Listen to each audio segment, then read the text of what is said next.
Hello everybody, this is Michael Hollands once again for Sound of the Movies. Today I have the pleasure to be joined by Don Burgess, the great cinematographer who shot films such as Forrest Gump, Contact, Forget Paris, What Lies Beneath, Castaway, Terminator 3, Spiderman, The Conjuring 2, Aquaman, The Polar Express, The Book of Eli, Flight, Allied, Blind Fury, and many more. It is my pleasure to welcome Don Burgess. Well, thank you. It's nice to meet you, Michael. It's great to have you on my show. Thank you very much for taking the time out of your schedule. I really appreciate that. Don, you've had a really great career. You have worked on many very good movies and even masterpieces. And Don, is there a project, when looking back, that makes you say, I still can't believe we actually shot this movie because it was either so difficult or it had a magical effect on you personally? Which film may come to mind? Oh, I think Forrest Gump comes to the front of the list. I was in my mid-30s when I shot the movie. And, it was such a wonderful experience making the movie. And for it to be such a huge hit, to be so well received by the audience, was amazing. And so it was one of those great experiences, and my first movie shooting for Robert Zemeckis. Which has been a career that we've worked together for over 30 years on several movies, we have one in post-production right now. So the movie turned out great. The experience making it was very special, it lives on. Great, and thank you very much. And I'm sure we will talk about Robert in detail a little bit later on. As I understand, you met him or you first worked with him shooting Second Unit, also on Back to the Future Part 2 and Part 3 back in 1989. The first director of photography back then was Dean Cundy, and you shot Second Unit. Which parts of the film became your responsibility? Because as I understand, Don, the size of the Second Unit, of course, varies from picture to picture. Which parts of the film did you manage? Well, Back to the Future 2, I think our key sequence was the hoverboard chase. So in essence, a recreation of the skateboard chase in the future. And so that particular second unit director, Max Clevin, and I had worked together for over 10 years doing action sequences in movies. And so it was, a wonderful opportunity to get the job shooting the second unit for Bob and for Dean Cundy. And it also was my introduction into the whole Zemeckis operation. And then in Back to the Future 3, it was all the work on the train, a lot of, the horses chasing the train and making transfers onto the train itself, and the train getting up to 88 miles an hour, pushing the DeLorean. I think that was probably the major sequence for the second unit to work on. Which film would you recommend to a younger audience? Because I know that many of today's cinema goers, so to speak, have a tendency to focus on what's current, and they do not necessarily focus on what was going on in the past, in the 60s, the 70s, 80s, and 90s, and so on. So which film of yours would you recommend that they watch in order to get a really good impression of your work and your skills as a cinematographer and as an artist? Well, that's a good question. I always say that Contact was probably the most difficult movie that I've shot because it was so large in scope. And like usual with a Zemeckis film, we're pushing the technology to places it hasn't been before.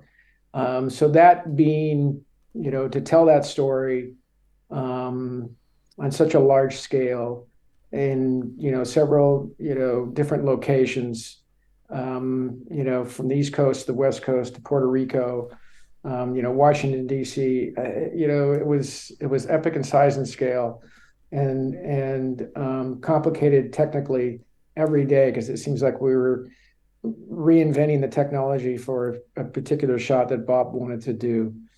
So I think that that's one of the films I'm very proud of.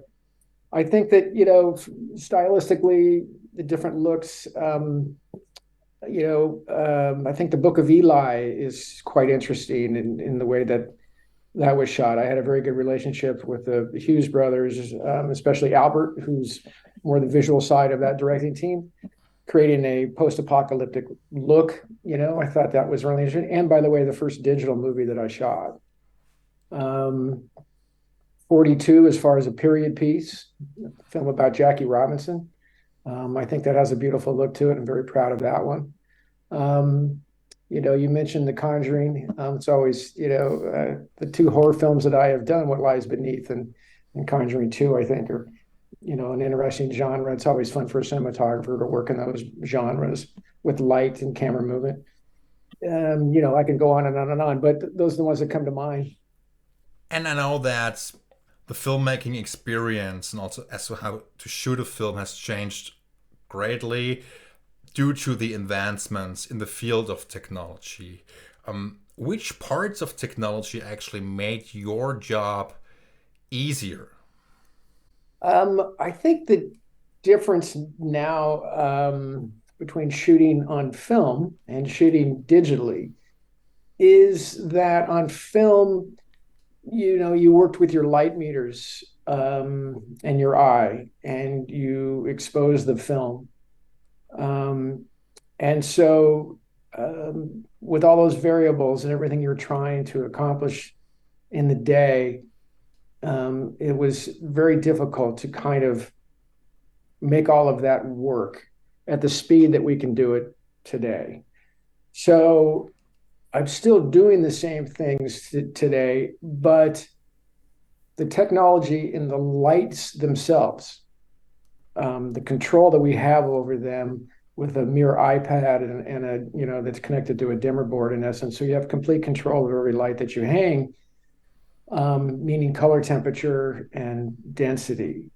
So those were things that took us much longer to say, take a stop out of that light, the backlight up to the right. And, in essence, either you had perms where there was a crew up above that could run over and drop a double into that particular light, or, you had to climb a ladder, because a lot of times you're shooting in warehouses. You're not on an actual soundstage somewhere. You're in, some other state, some other country, and the only thing that you have is a warehouse to work in. So you'd have to work off of ladders and build your own scaffolding. So the time that would take to do that, whether it's to drop a wire in the light to change the density, or you have to change the color of the gel because you don't like the way it's reflecting off of something. And so you would have to have guys go up high and actually change the gels out on the lights. So today we can do that with the light themselves, with control, and you can make that all happen much faster. And then you have your monitors that you're looking at, and you're lighting to the monitors more so than anything else because of whatever particular digital camera you're working on that particular movie is going to have a certain look to it. You've created a LUT, and you're seeing what you're doing, and so you have that much more control. You can do it faster, and you have the answers right in front of you. You don't have to wait till after it's been developed and printed and look at it in the lab and then argue with the lab about how they printed it. Right. Thank you, Don. And you've worked with many great filmmakers. Of course, Robert Zemeckis is outstanding. You've worked with James Wan. You've worked with Chris Columbus, Jonathan Mastow. You've worked with Billy Crystal, just to name a few. And Don, based on your experience, what makes the difference between a good director and a mediocre director? Well, I think the difference is, first of all, they need to be storytellers, number one. Number two, they have to be out of the box thinkers. They have to have a take on the material that nobody else really has. They have to have the ability then to have the technique of directing under their belt so that they can execute the concept. It's a very complicated job. It's very few great directors working at any given time, just because I think it takes so many sides of the brain working all at the same time to make these movies. So you really notice the ones that have a say. They have a vision. They have a way to execute this vision. They have a way to entertain us, educate us, and use the medium to the best of their ability to tell stories. And I know that nobody rises to the top at a fast pace, so you need to work your way up in order to become a high caliber artist. And you've certainly worked on so many very big pictures. Don, how did you become the leader and the department head which you are today? Well, you know what? I grew up in a small family business that my father owned and created. And working for him was certainly a wonderful education to see how not only he creatively designed, but also how he would build and how he would work with his crew to build whatever it is they were building. So I think that was something I learned as a kid, just by being around. My passion for photography and cinematography happened in high school. I think even as a kid, I enjoyed, my dad shot 16 millimeter home movies, and I certainly enjoyed that process of threading the projector and projecting them onto a screen in the living room. And so the fascination with how that all worked, I think, also happened at a young age. I was a competitive skateboarder in the 60s. And because of our team's ability to skateboard, a commercial company hired us to skateboard in a Hormel hot dog commercial. And so they shot it out in Descanso Gardens, this beautiful area where we all skateboarded around. And the job that fascinated me the most was watching the cinematographer. His name was Mike Murphy, and how he built these rigs and shot us riding skateboards around. And so I wasn't, I enjoyed riding the skateboards. I didn't really enjoy skating up to the camera and like eating the hot dog 12 times, to get that shot. So the fascination of being in front of the camera was never really there for me. However, I did remember that, what's that job, and that kind of stuck in the back of my mind. And then there was one friend of the family's who was a cinematographer. His name was Johnny Stevens, and he did a lot of fascinating things. And when I was in high school, I was like, this guy seems to have a fantastic job. He's traveling around the world, and he's using his photography skills to do that. So I started, making my own ski movies and whatnot in high school, and took the usual black and white still photography class, and I was hooked. So I got the bug there, and then I went to Art Center College of Design and furthered my education in cinema. So all those things are all stepping stones to kind of get to that point. Now, I whether I was going to become a director of photography, not on major motion pictures, I had no idea.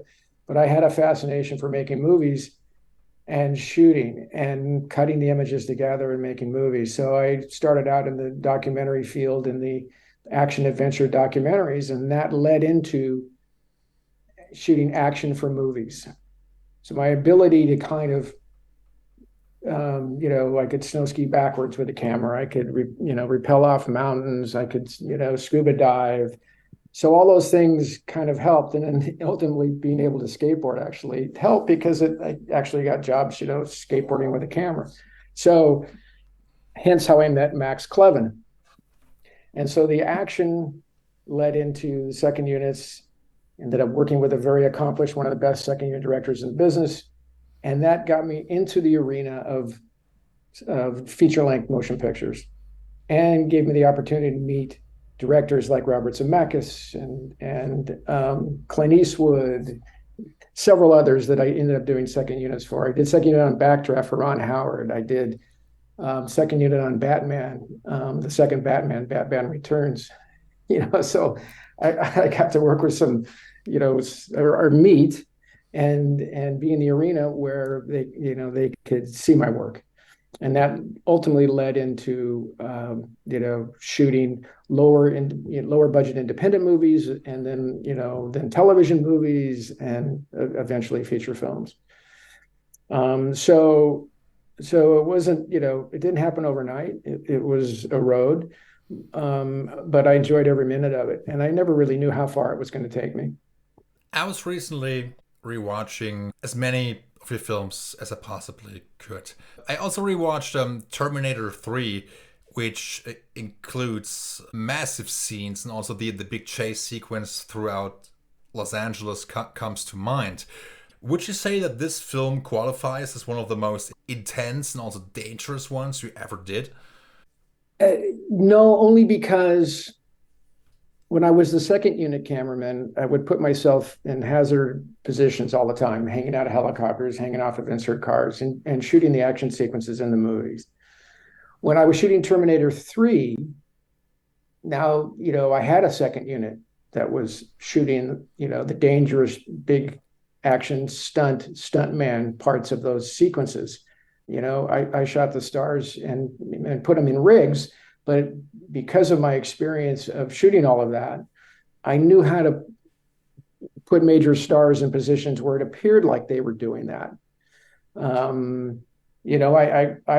I stole a technique from Back to the Future where we used a Chapman crane and hung, the stuntman off of it to track him so it looked like he was on a hoverboard.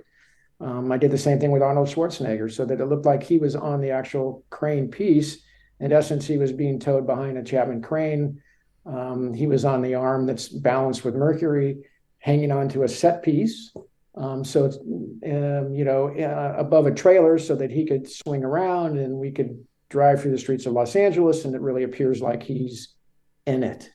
So all that experience, all that second unit experience certainly has paid off in the rest of my career, and the documentary experience for that matter, of getting into situations and coming up with a plan to execute the shot. How do you determine which tasks or which job is to be handled by second unit? Does it, in your experience, depend on the schedule, on the budget, on the time, on, let's say, the scope of a certain scene? Or how do you determine which unit does which part of the job? Well, on a big action sequence, a lot of times, the director will sit down with a storyboard artist and perhaps the stunt coordinator or the second unit director, and they will design a sequence. And then we all look at the storyboards and we decide who shoots what. This is a principal actor in this scene. The first unit will shoot this shot. This shot here is all stunt doubles, and the second unit will shoot that shot. This here might be digital characters, and that will be the visual effects supervisor's job to get in charge of getting all the elements together to make a composite and, do the shot. So, in those sequences, you break them down and you kind of talk through what's the best way to accomplish the sequence. A lot of times we'll come up, like in Spiderman, we came up with ways to do some of these sequences on paper with the storyboards and a bunch of storyboard artists and Sam and all of us in the room. And then, we budget it out, and then the studio would say, well, yeah, it's great, but you got to take $3 million out of that sequence. And you go back to the drawing board and you say, okay, we still want to create the illusion for this, but here's another way we could do it. We can build a translite here. It doesn't have to be a green screen and doesn't have to be a visual effects shot. We can do it this, you come up, you spitball it, and you just try to come up with in essence, a safe way to accomplish the task and create the illusion, once again, of what's supposed to happen in the sequence. So generally speaking, that's kind of the formula, how it works.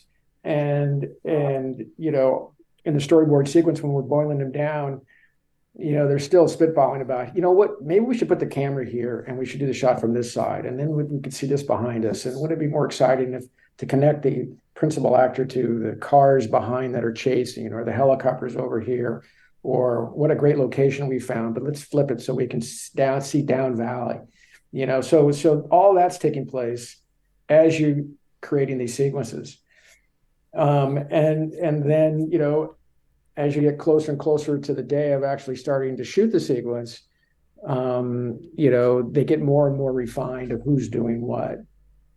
I would like to talk about Spider-Man, which was released in 2002. You had worked with Sam Raimi on the film, he directed it, you were the director of photography, and I would like to discuss the aspect ratio because you and Sam opted to shoot the film in 185 as opposed to the anamorphic 240. Why did you go for 185? Well, it's you sit down with the director on every movie and you work through those ideas about what the format the film should be. Now, on Spider-Man, being that it was Sam, the first movie Sam and I had done together, I came in because I always want the storyboard artist working in the proper format, whatever it turns out to be. And so I was pushing for what we would call 240. So you can call it 235, 239, Yeah. 240, but ultimately that's the format that I thought the film should be shot in. And Sam would nod his head, and he wouldn't quite answer one way or the other. He was thinking about it in his own mind, and so I was consulting on the film for a while before I went full time. And so then I would go away, and then I would come back, and the storyboards were still in 185, and I say, we should really do these in 240. I think that's how we're going to shoot the movie. And they said, well, Sam wants us to do it in 185. And then I would go back to Sam. I'd say, Sam, like, I'm sorry, did I misunderstand? I thought we decided, 240 was a good way to shoot the movie. And I would plead my case. And Sam would go, well, yeah. And he'd nod his head and he would kind of hem and on. And I'd think, okay, we're back to 240. And then I'd go away and he would change it back again. And so finally I would tell him, I said, Sam, if you want to shoot this in 185, okay, just say, that's it, Don. I want to shoot it in 185. And we'll stop having the discussion. I don't want to keep bothering you with something you clearly don't want to do. And so ultimately, that's what he was comfortable in, that format. I don't know why. I mean, a lot of times, directors are just going by their gut, and in essence, we all do that at a certain point. This is what it feels to me. This is what it should be. And so sometimes, I win those battles and sometimes I lose, but ultimately the filmmaker is the one that is responsible for it all. He's the one that's going to take the hit at the end of the day. And I'm there to consult, offer my advice on what I think something should be, and I push it as far as I push it. But at a certain point, on those kinds of decisions, you've got to shoot the director's movie at the end of the day. And you want the director to be as comfortable as he possibly can, when he shows up at work and sees the frame and sees the camera and sees what it's seeing. And so, you want to be there to support his vision and allow him to put his best foot forward. May I ask you, Don, as to why you didn't return for Spider-Man 2 and 3, which were also directed by Sam Raimi? Sure. I mean, I spent a year working on that movie. So the first part of that was part-time, but ultimately it was a year, by the time we got it all together, up and running, shooting the movie and finishing the movie. I had a very good time making the movie. I thought we did some wonderful work. I thought we collaborated well. I think that I have a strong personality. People are going to know my viewpoint on things. I do take my work very seriously. I do take the fact that we signed on and that we agreed to get the work done in X amount of time. I contribute every way I possibly can contribute to the making of a movie. Um, and and some, there are times when I think I step on people that I shouldn't because I'm so passionate about what I'm doing at the time that I'm not kind of seeing the whole picture. And so, with Sam and I, although we didn't fight, Sam's a lovely guy, he's a very pleasant guy to work with. I just wasn't the right personality fit with Sam. We parted company friendly. I went back and visited the sets when the other guy was shooting them and said hello to everybody, because it's a very complicated relationship, especially when two people are thrown together on a major motion picture for a major studio who's got, at that time, that was a huge project for Sony.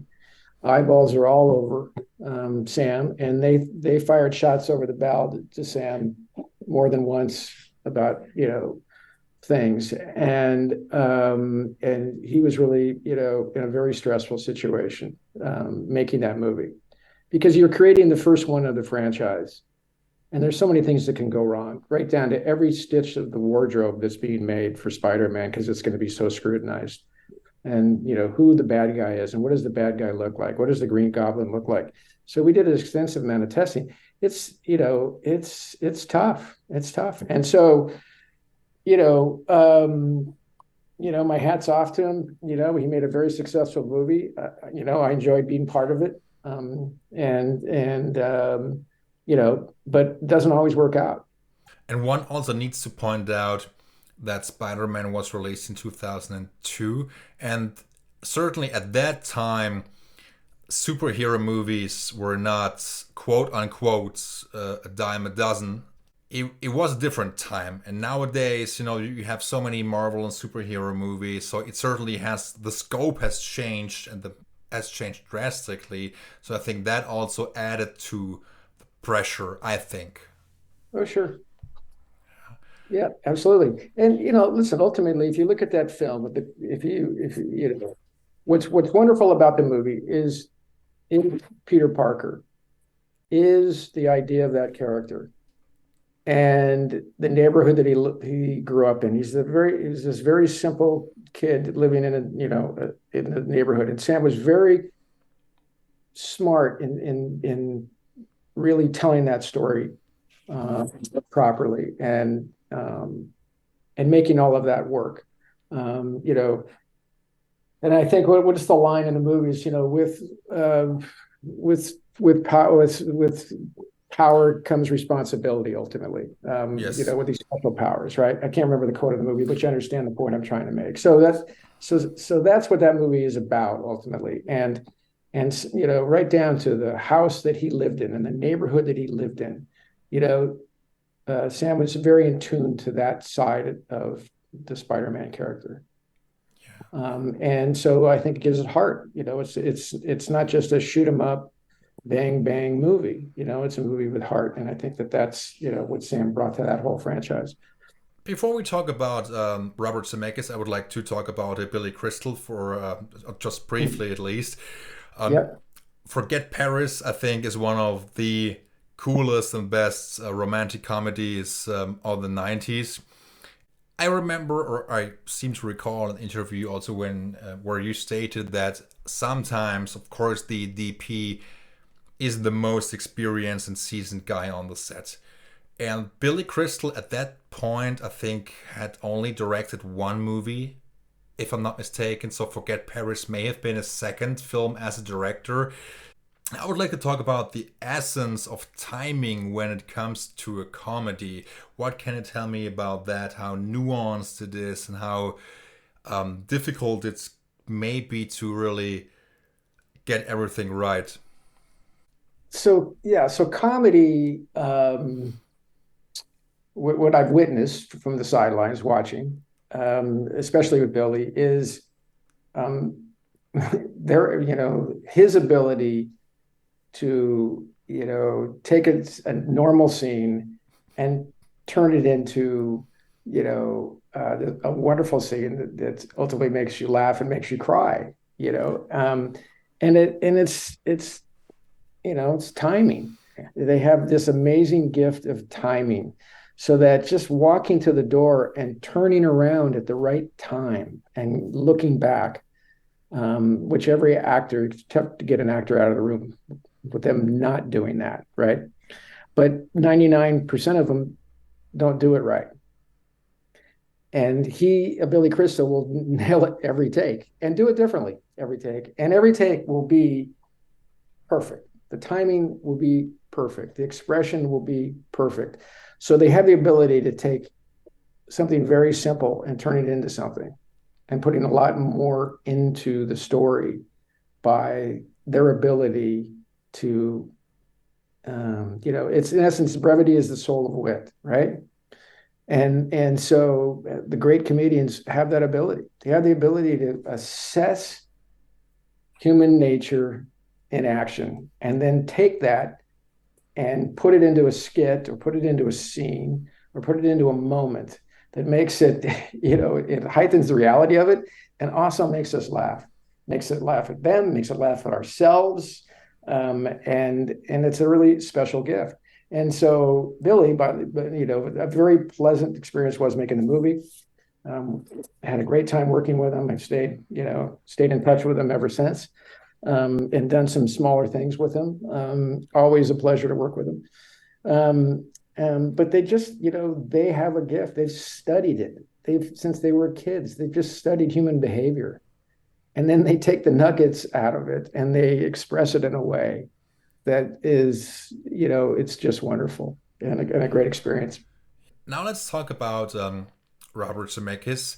You have done many great films with him, Forrest Gump, Flight, Witches, Pinocchio, What Lies Beneath, marvelous pictures. And what do you think sets him apart from other directors, either in terms of, storytelling ability, in terms of communication, in terms of rapport? I think that he has both sides of the brain working really well. Not only can he create these ideas, but he's also very involved in the execution of the ideas.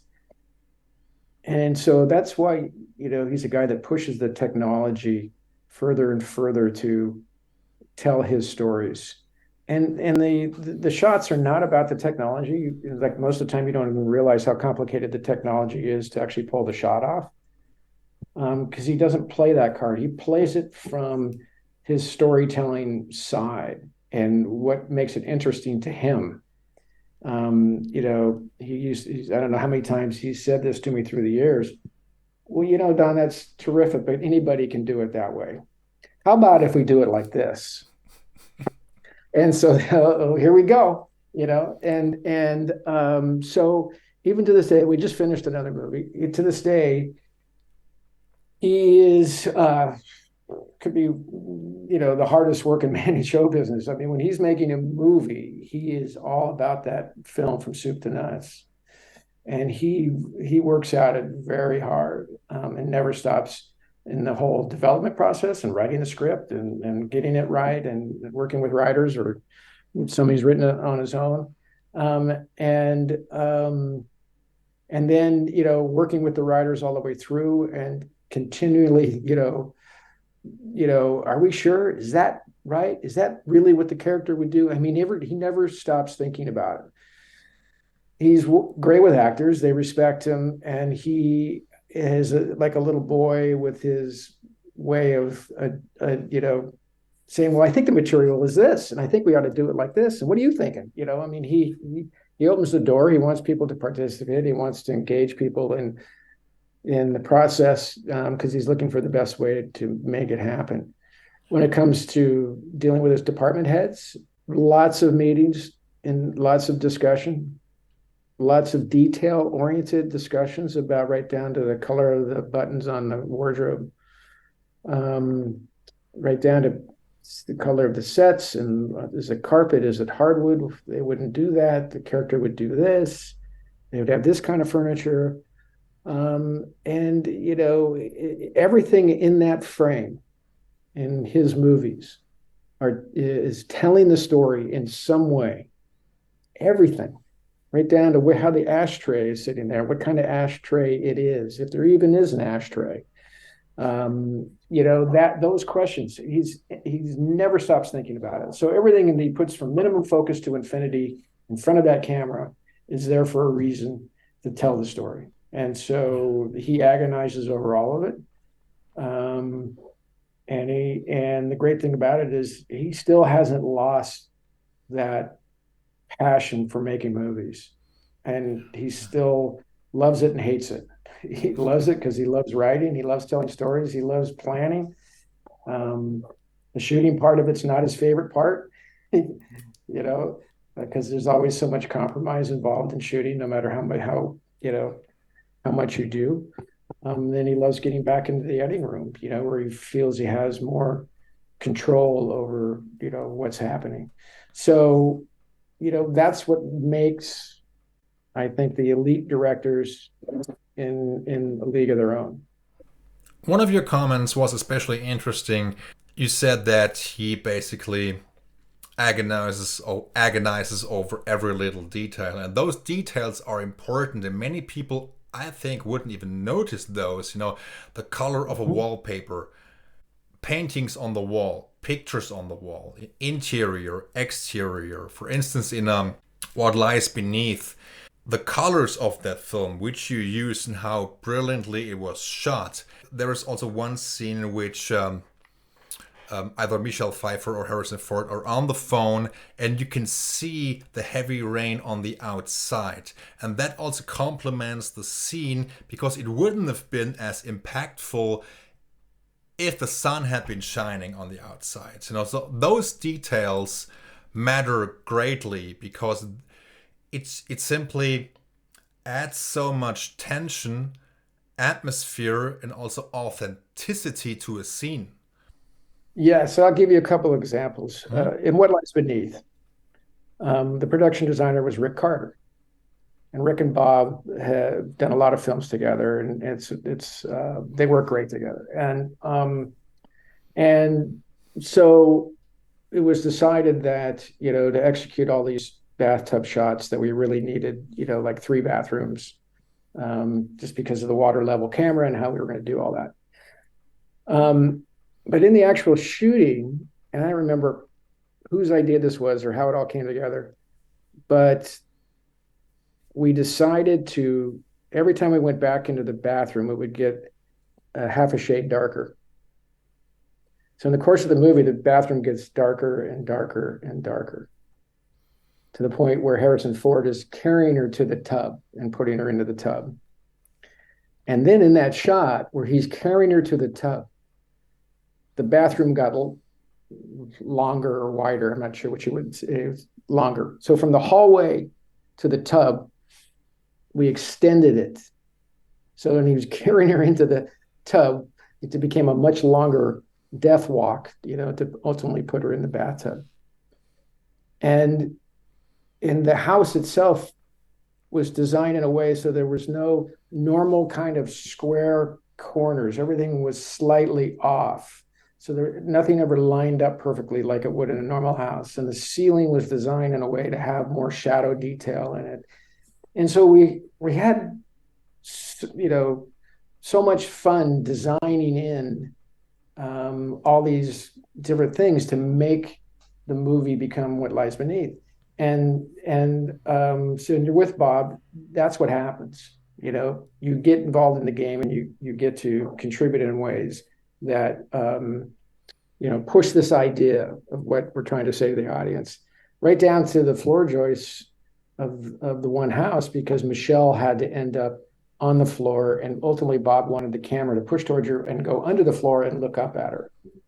And so I went to the construction coordinator, and the art director, and I said, listen, can we swap the floor joists the other direction so that I can put them, I'll say 16 inches apart, but I might have had to be wider, but let's say it's 16 inches. So that I could put the camera on the head and then dip it down between the floor joists, and we pulled out the boards, the top of the floor, so that we could push the camera down underneath Michelle and look up at her. So right down to the design of the floor joists to pull off these shots. Now, these aren't shots that Bob comes up with on the day.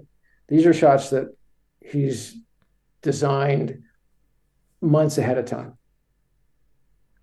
And so you can execute those concepts. You can figure out a way to make those things happen. I remember in Contact, there's a scene where Jodie's father has a heart attack and he's on the floor down in the living room.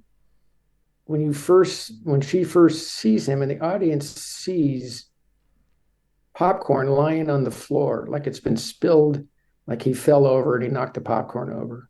If you go back and look at that, and some people will actually come and ask me this question, and they said, is that a constellation? And I said, well, yes, it is. It is actually a constellation. So even the popcorn has a detail to it in the background of that shot that is actually some famous constellation. And then if you look at the shot, the camera takes off, and it was a VistaVision Beaumont camera, I believe, that we put on a Steadicam with a wonderful Steadicam operator. And the camera leads the subject, the little girl, up the stairs. So when she's going up the stairs, if you go back and look at it, you'll see the stairs are actually on the opposite side. They've been flopped. Because as you find out at the end, the shot is actually a reflection in the mirror.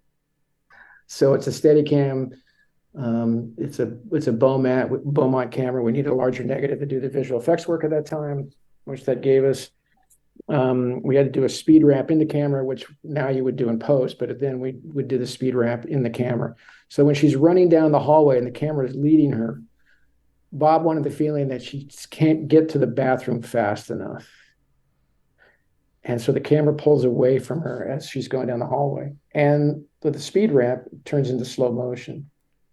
And then she comes into the bathroom and she, in essence, is reaching for the medicine in the medicine chest. And then the door closes and you see the reflection of her and her father on the wall, which dissolves into the funeral. There you go. Once again, it's a high concept design shot that takes place in one with visual effects at the end in the bathroom, where every detail on that frame ultimately is telling you the story. And it's just, I can't tell you how difficult it is just to shoot a normal scene in that situation, let alone with the Zemeckis twist, and where he takes, these visions, and where we've had to go with cameras and movement and all that, to pull them off. Listen, for me, it's been fantastic. It's been super challenging. But at the end of the day, when you're done, you look back at it and you see the film that he puts together, and you're proud to be a part of it. I've seen all of Robert's films, and what strikes me is that he's very visual at times, but he also pays attention to the story. And I think Forrest Gump, to me personally, is one of the best films ever shot and directed for a variety of reasons, because those films are rare. It is so touching, it is so emotional. The acting is great, the storytelling is great, everything comes together, and so many magical moments are created. The film is funny at times, but also heartbreaking. I think it's just an amazing, amazing experience. Listen, I've got 8 grandkids, and at a certain point, they end up watching that movie. And I'm always amazed at how young they can be when they watch it for the first time. And when kids really don't sit through a whole movie at the age that they'll start watching that movie. And they'll watch it all the way to the end. So it captures the young imagination.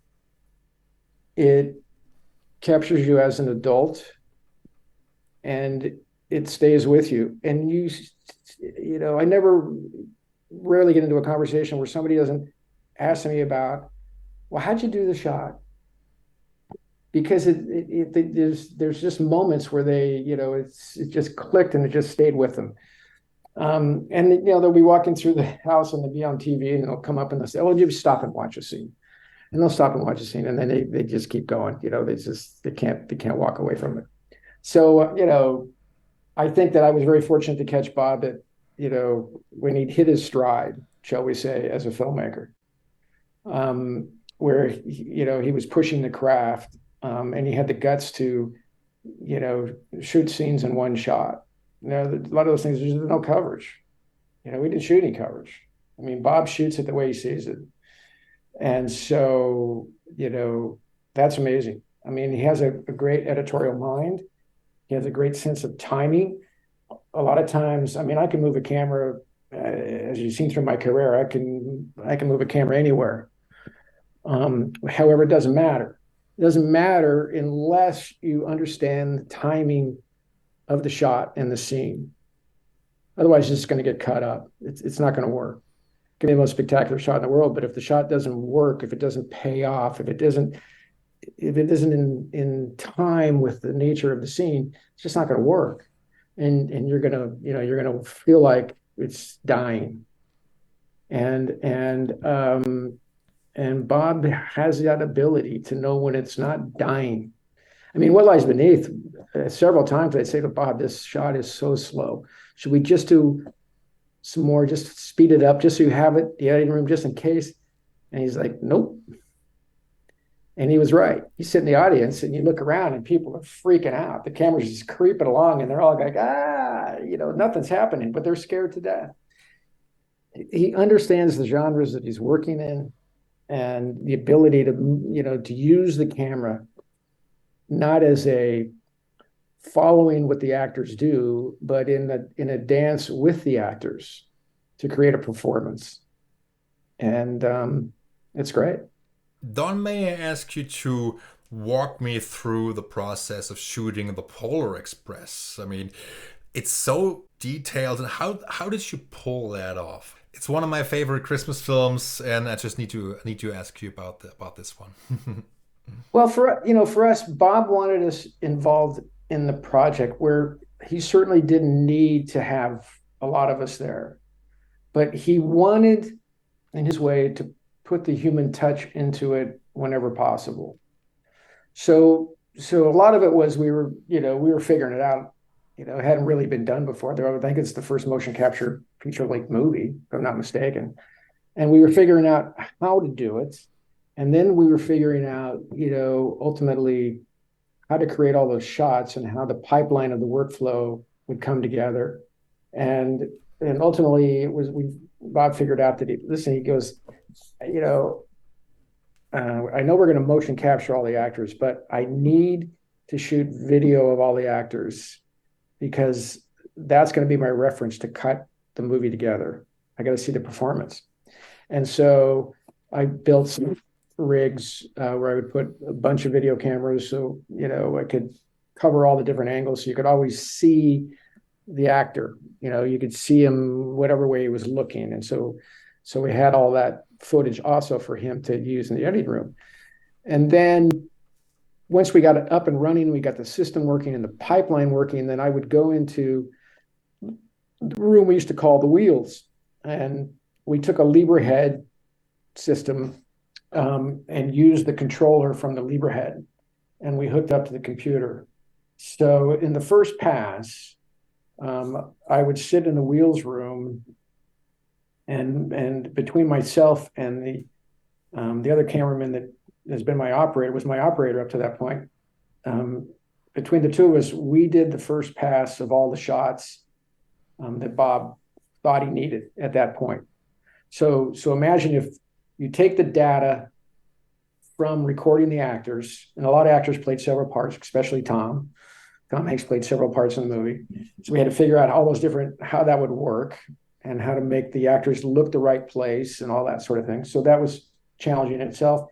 and because they're children and they're adults and a lot of different things happening, and what things they would actually interact with and how that would corrupt the data and how we would create props so that they could hand somebody something or pick something up or look at something. So all those technical things had to be worked out, and then also this hooking up the gearhead to the computer. Now, in animation, you don't need to do that in essence, right? You can just say, okay, I want to put the camera at 5 feet 6 inches, and I'm going to put a 35 millimeter lens on it, and I'm going to aim it here, and I'm going to put in 14 seconds of camera move, and it's going to move down to 1 foot 6 inches, and then put the time and hit the button, and it'll do that, right? So what Bob wanted us to do was actually operate the shot. So we would put the movement into it, and then looking at a computer screen, the camera move would start on the imagery that we had created, which was a low res version of the shot that was going to be in the film. Then we would take that whole piece of imagery and we would create a shot. We'd pick the lens, we'd do the camera move, and then we would actually do the wheels like we do normally when we're operating a camera. So that we would put, in essence, that human touch of a camera operator move on the shot. And so then from that, we would harvest the shots. We'd sit in the editing room and they would start cutting sequences together. And then they would call and say, Bob wants to do a close up from the other side. And we'd keep doing shots. Now, when we finished shooting the movie, which we shot very fast, I think was only maybe 25 days or something, because of all the performances that basically the actors would go into the volume, they would rehearse. They'd lay one down and they would lay it down, do another take until they liked it. And then that was it. You didn't have to shoot the coverage because you're creating the coverage later of all the shots that we were doing with the digital information. And so my operator, Robert Presley, who stayed on the project for the next year, maybe longer, actually, ultimately we shared the DP credit because he stayed on the film and kept, doing more versions of the shots. So they gave the filmmaker, in essence, the opportunity to keep, recreating the shots, in post-production to make them better and better to his liking and to shape the movie. So, the wardrobe was all designed by Joanna Johnson, who's done all of Bob's movies. He had all his usual suspects around doing their part of the process. And that, he's very loyal, and he respects your opinion and he wants your opinion, and then ultimately, he'll make the decision. Which makes, I think, filmmaking such a unique process. It's not one person, with a paintbrush and paints on a canvas creating something. It's an army. And the great directors can get the army pointed in the right direction and keep them going in the right direction to make the movie and be able to communicate that idea to the people working for him of the movie that he's trying to make. Thank you. And Don, are you usually a big part of the post-production process in terms of color correction, in terms of finishing the film also? Yeah, so I'll come in when the film is done, basically. The only thing left to do is the mix and whatever visual effect shots aren't completed yet, and we'll start the process of color correcting the film. And you come in and you go through it shot by shot, and you work your way all the way through it. I'll usually go in and spend time and do a complete pass on the film, minus whatever visual effect shots haven't shown up yet, and then engage the director in the process in watching the movie. Some directors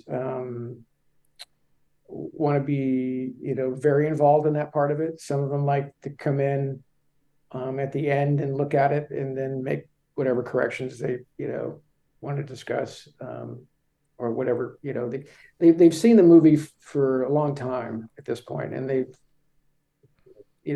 gotten used to things. And so I'm going back to, in essence, my original idea and trying to make the film blend as much as possible and keep whatever my game plan was together and do it that way first. And then, the director will come in and like some of those ideas and not like other parts of the ideas. And then, if they say I just don't like it, then we got to fool around until they like it. But if they can tell me why they don't like it, then we can usually get to that. We can fix that fast. And so it's an organic process.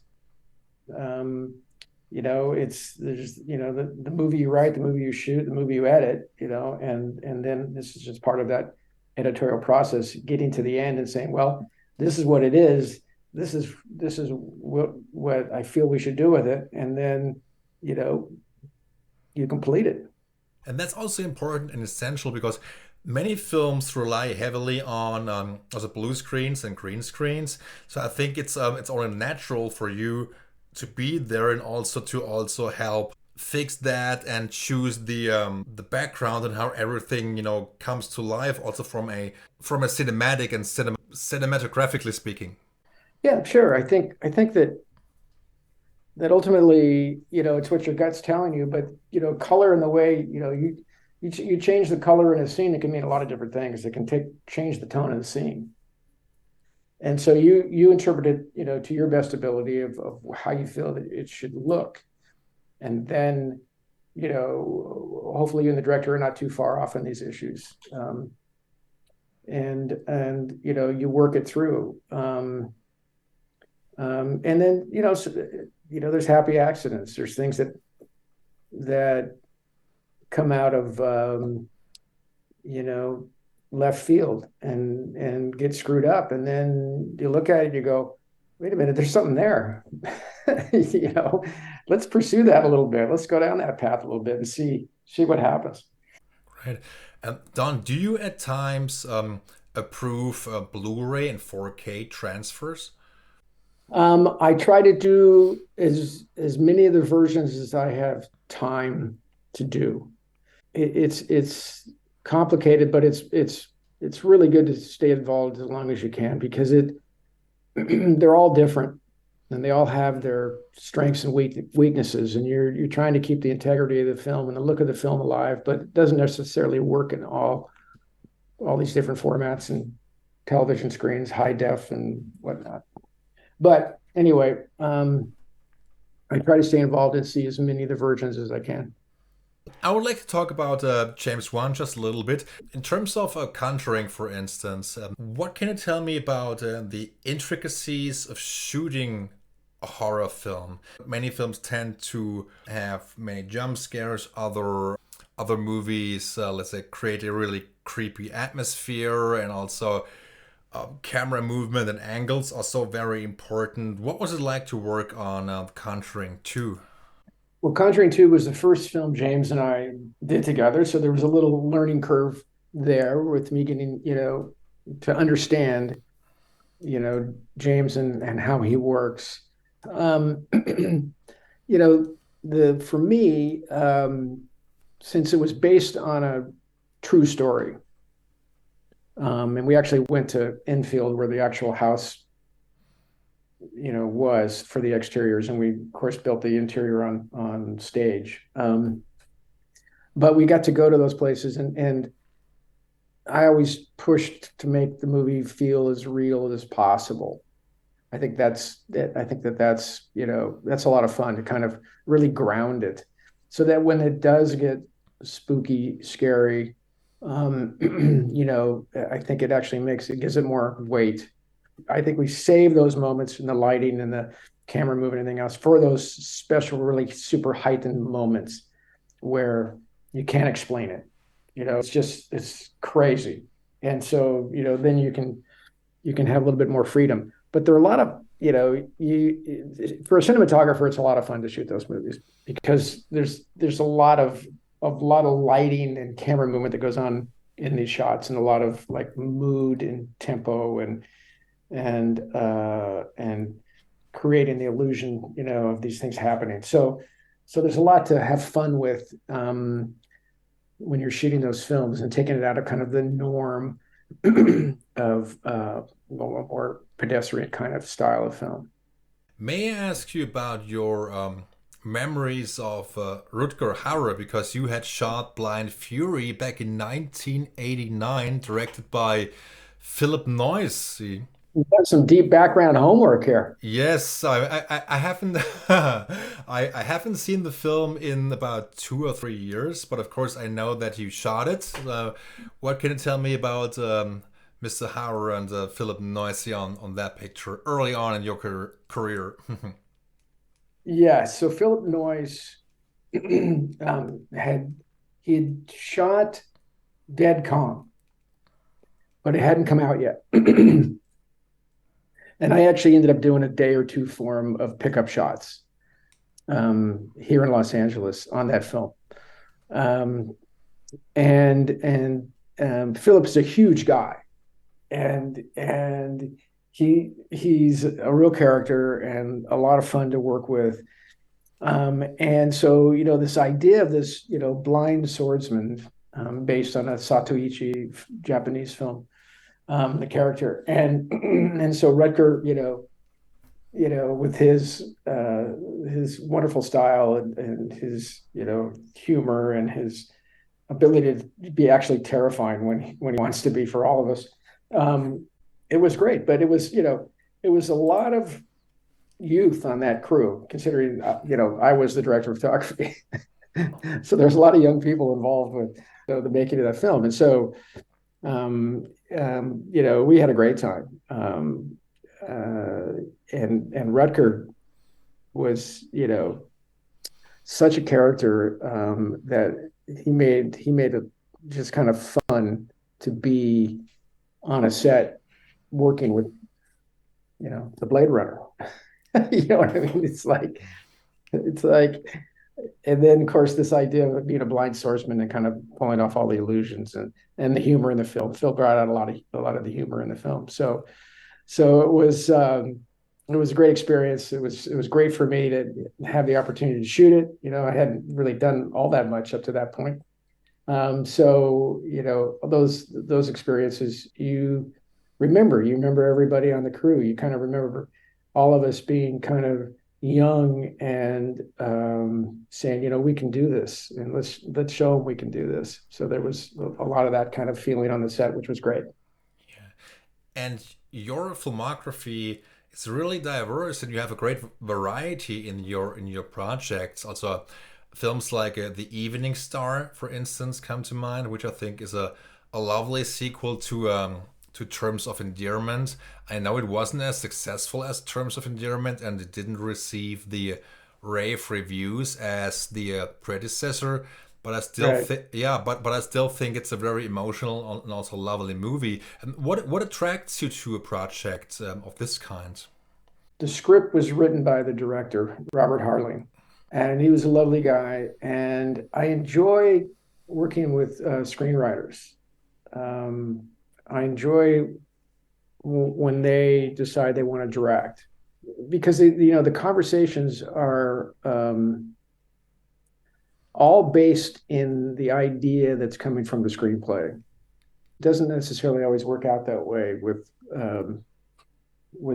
some directors. They're taking that script and you know they have their own interpretation of it. But when you have the interpretation of the guy that actually wrote it, then there's kind of a more clear cut idea of what that scene is about and what the movie's about.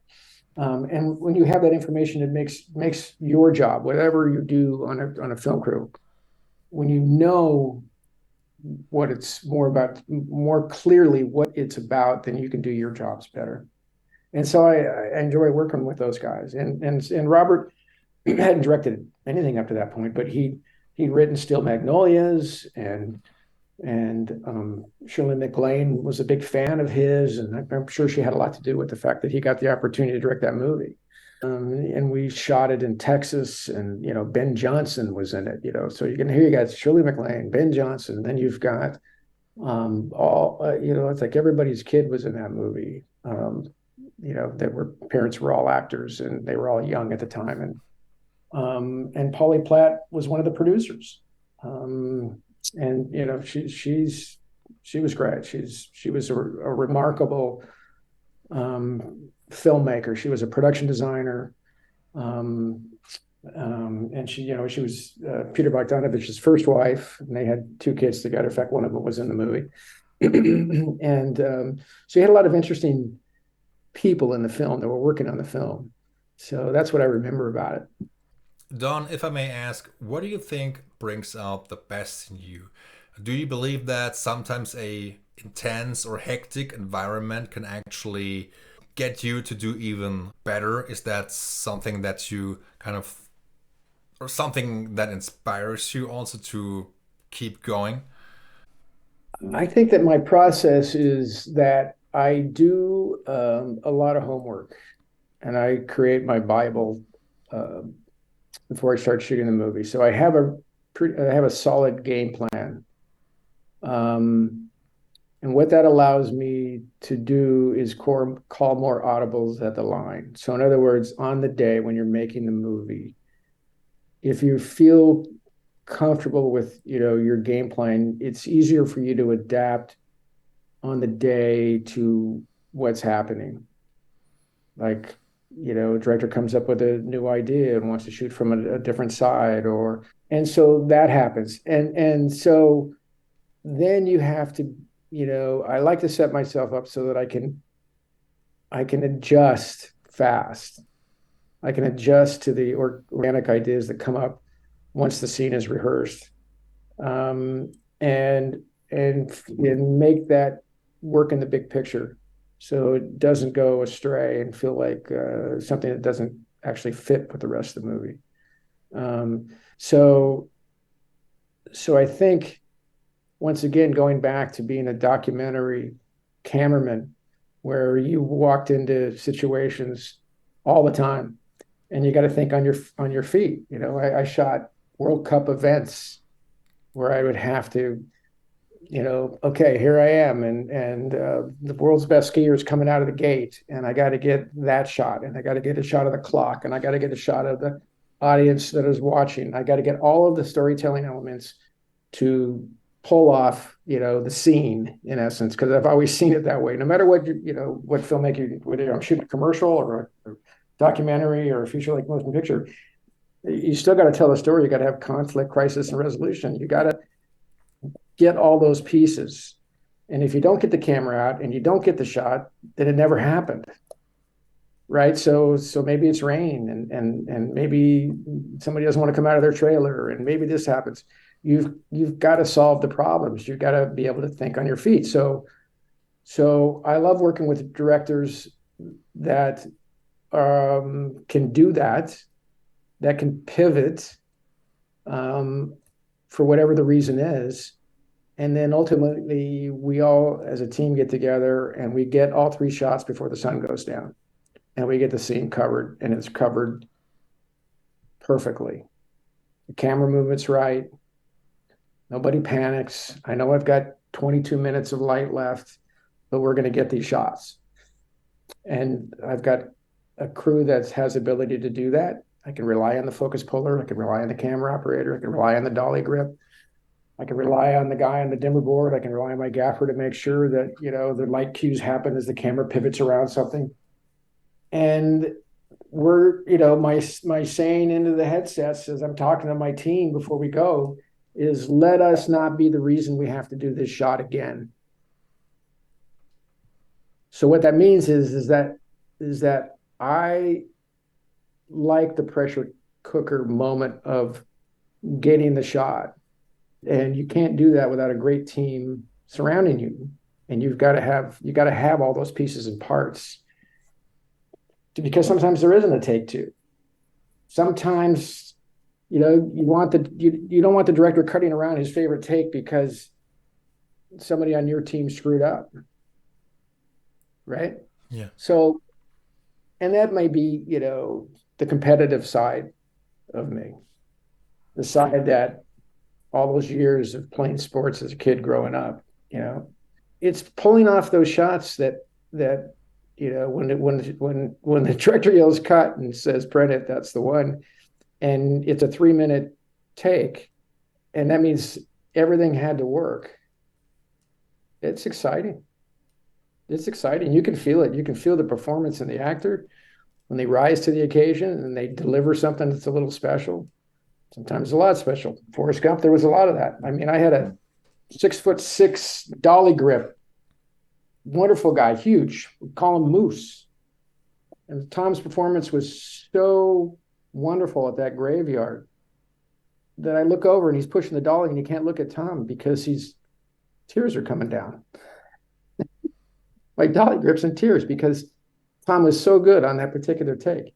But yet he got the dolly to where he needed to get it. The timing was perfect and it all worked out. But those moments happen while we're doing this. You watch a lot of this and we shoot a lot of this stuff, but when the words are right, the actor's brilliant, shots correct, it's right, it's serving the purpose of the scene and what we're doing.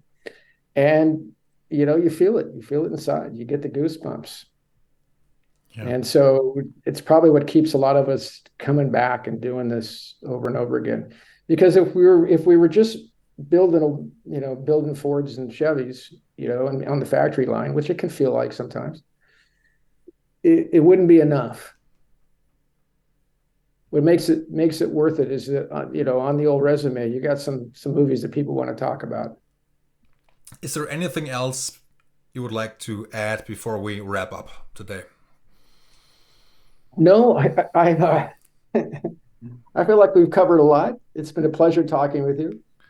As you can tell, I still enjoy what I do after all these, I don't know how many years I've been doing this, but long time. Yeah. But I still enjoy going to work. That's the main thing. Thank you very much, Don. I would like to thank you for taking so much time out of your schedule. I really appreciate that. Of course, we can't cover everything today. Maybe we can chat again down the road. And I had a blast today, and I hope you enjoyed the conversation as well. Absolutely. Thank you. Take care. Thank you, Michael. Bye. All right.